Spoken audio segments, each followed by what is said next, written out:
Hello बच्चों, तो कैसे आप लोग? उम्मीद करते हैं आप लोग एकदम अच्छे हो गए और अच्छे से पढ़ाई कर रहे हो। जैसे कि आप सभी पता है हम लोग क्या पढ़ रहे हैं, हम लोग पढ़ रहे हैं कक्षा 10वीं की गणित विषय। और उसमें क्या डिस्कस करें, उसमें डिस्कस करें हम लोग प्रश्न वाली 4.2। और इसमें कौन सा चैप्टर चल रहा है? द्विघात समीकरण। और ये क्वेश्चन जो है ना 6 नंबर क्वेश्चन, इस प्रश्न वाले का अंतिम क्वेश्चन है। तो जैसे कि मैंने आपको पिछली क्लास में बताया था कि कुटीर वाला जो उद्योग है ना, बहुत ही अच्छा क्वेश्चन है। अगर आपने पिछला क्वेश्चन भी नहीं देखा तो जरूर जाकर देखिए, अच्छा क्वेश्चन है। मतलब इस प्रकार के क्वेश्चन बनाने से हमें लगता है कि हमने कुछ नया चीज़ हमने सीखा है। बाकी सब तो घिसा पिटा क्वेश्चन आता है ना।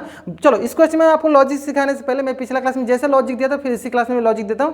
ध्यान सुनिएगा पहले। देखिए, मान लीजिए कि मैं एक कुटीर उद्योग मतलब किसी कंपनी में मैं काम कर रहा हूं, पेन बनाने वाली कंपनी में मान लो मैं काम कर रहा हूं, है ना। तो एक दिन में मान लीजिए हम 10 पेन बनाता हूं। कितना पेन बनाता हूं मैं? 10 पेन बनाता हूं मैं, है ना। चलो, और मुझसे कोई बोल रहा है कि एक पेन का कीमत जो है ना, मुझसे कोई बोल रहा है कि एक पेन का जो कीमत है वो जो है ना 40 में से कितना घटाने पा रहा है। आपने एक दिन में जितना पेन बनाया, हमने एक दिन में कितना पेन बनाया था? 10। तो उसको 40 में से घटाएंगे तो जितना आएगा वही एक पेन का कीमत। मतलब एक लॉजिक दिया जा रहा है हमसे क्या किया जा रहा है? एक लॉजिक दिया जा रहा है। क्या कि अगर आपको एक पेन का कीमत निकालना है ना, तो आप 40 में से घटा दीजिए। क्या घटाइए? आपने एक दिन में जितना पेन बनाया। तो मैंने बोला कि एक दिन में हम 10 पेन बनाए, तो 40 में से 10 घटाया, कितना हमारा कीमत है एक पेन का? 30 रुपया। ये लॉजिक क्लियर है? अगर आपको ये लॉजिक क्लियर है तो आप इस क्वेश्चन को एकदम आसान से बना लोगे, है ना। चलो आप क्वेश्चन पढ़ते हैं, फिर आपको ये पेन वाला लॉजिक समझ में आएगा ना। चलिए क्वेश्चन पढ़ते हैं। क्वेश्चन हमें दिया गया है, एक कुटीर उद्योग एक दिन में, देखो लिखा ना, कुल बर्तनों का निर्माण करता है। यहाँ पे नहीं, बर्तन बनाता है। एक दिन में कुछ बर्तनों का निर्माण करता है ना। तो मान लेते हैं कि निर्मित, एक दिन में जो निर्मित है, यहाँ लिख देते चलो, एक दिन में निर्मित बर्तनों की संख्या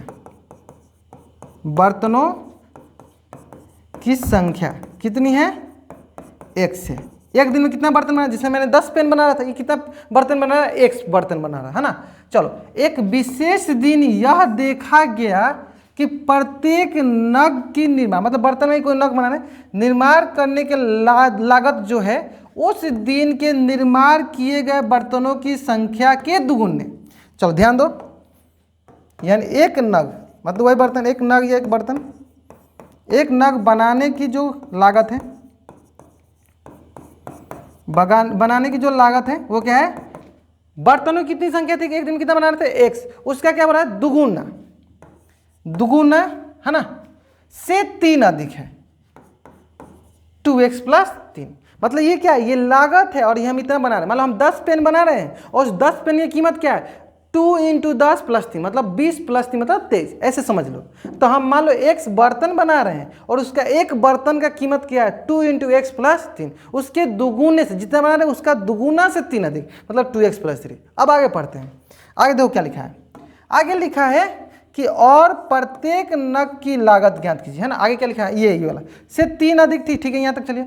यदि उस दिन कुल निर्माण का लागत, मतलब टोटल हमने x बनाया था ना, टोटल बनाने का जो लागत है ना वो 90 रुपया है, तो बताइए बर्तनों की संख्या और प्रत्येक नग में लागत की, मतलब क्या है? मतलब ये बताना है बर्तनों की संख्या और लागत कितनी, ये बतानी है ना। तो ध्यान दो, हमने कितना टोटल बर्तन बनाए?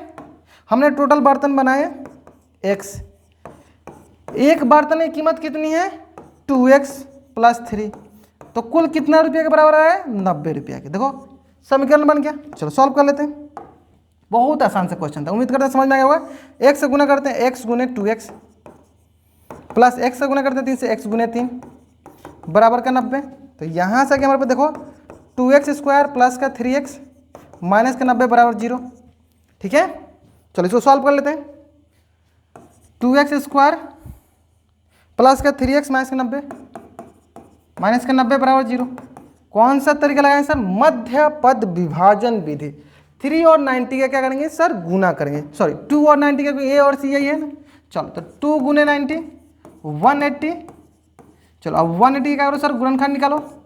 2 × 9 90 हो गया। चलो ये हो सर 45, ये हो सर 3 से 15 × 3 = 45, 3 × 5 = 15, 5 × 5। क्लियर है?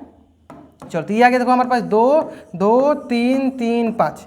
अब हमें क्या करना है? इसको जोड़ घटाओ गुना करके क्या लाना है सर? प्लस का 3 लाना है। ठीक है, चलो करते हैं। देखो 5 × 3 = 15 और 3 दूनी 6, 6 दूनी 12 सर आ गया।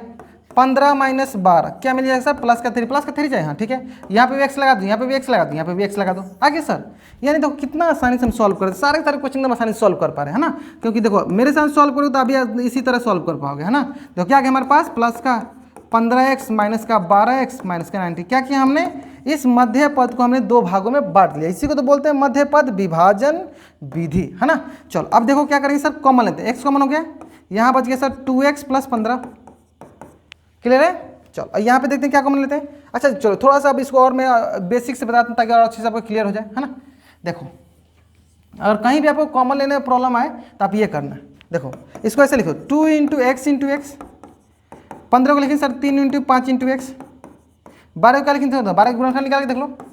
2 छक्के 12, 2 3 6। तो ये क्या हो गया सर? ये हो गया हमारे पास देखो 2 इंटू 2 इंटू 3 इंटू एक्स और 90 की तो मैंने अभी निकाला था। चलो 90 का भी लिख लो, एक बार फिर से निकाल लो। 45, फिर देखो 3 से 15 3 45, फिर 3 5 15। क्या आ गया सर? 2 इंटू 3 इंटू 3 इंटू 5 बराबर क्या हो गया? 0, है ना। बराबर क्या हो गया सर? 0। क्लियर है?